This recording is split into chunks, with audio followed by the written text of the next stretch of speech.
I want to start by saying that Letty Volt's article, The Citizen and the Terrorist, was written in 2002. It is very important to know in order to provide context for some of the statistics she references. The stereotype of the Arab terrorist is not an unfamiliar one. The article discusses 3 key reasons why these communities have been targeted as being responsible for the events of September 11th. The first is the fact and legitimacy of racial profiling.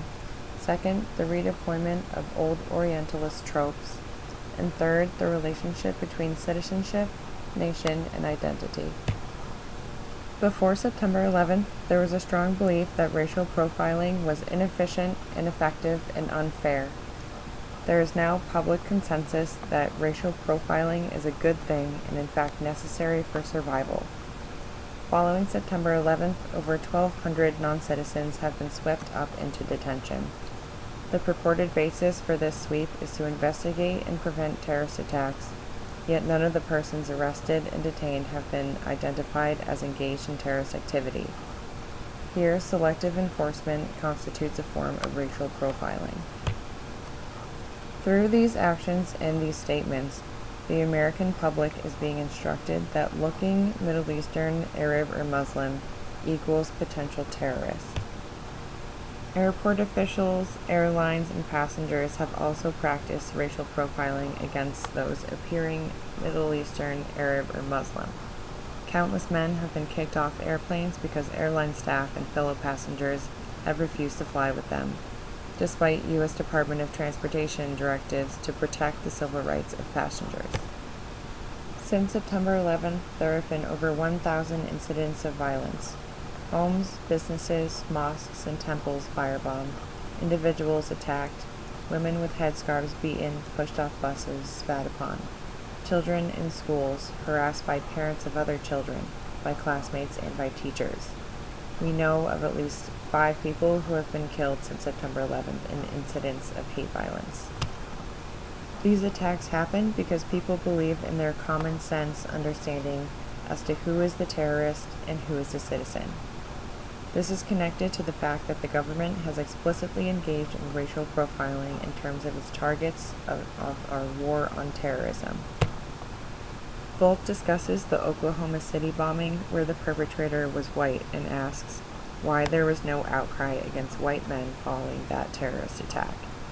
This did not happen because there is no discourse about good whites and bad whites, because we think of white terrorists as individual deviants. We do not think of their actions as representative of an entire racial group. The West is defined as modern, democratic, and progressive, while the East is defined as primitive, barbaric, and oppressive. American Orientalism is gendered. Historically, the status of women in need of uplift was a source of justification for Western colonization of regions around the world. White men saving brown women from brown men. The aftermath of September 11th witnessed the redeployment of this idea.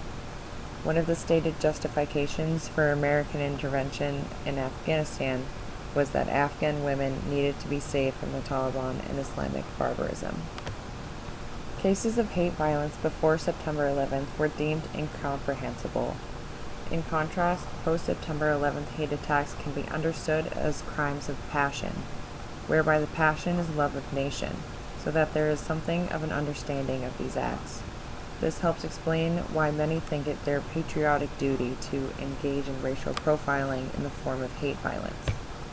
Sikh men who are religiously mandated to wear turbans have been associated with Osama bin Laden and have suffered significant violence. The response to these racially driven attacks is, "I'm not Muslim," rather than condemnation of violence regardless of its target. This is both troubling and reminiscent of the actions of Chinese Americans who wore buttons during World War II that read, "I'm Chinese, not Japanese," so they would not be targeted. A Gallup poll found that 1/3 of the American public surveyed thought that we should intern Arab Americans. Motivation for the movement was linked to the fear of sleeper cells, defined as a secretive group of spies or terrorist agents that remain inactive within a target population until ordered to act. The individuals who are being profiled are not considered to be part of us.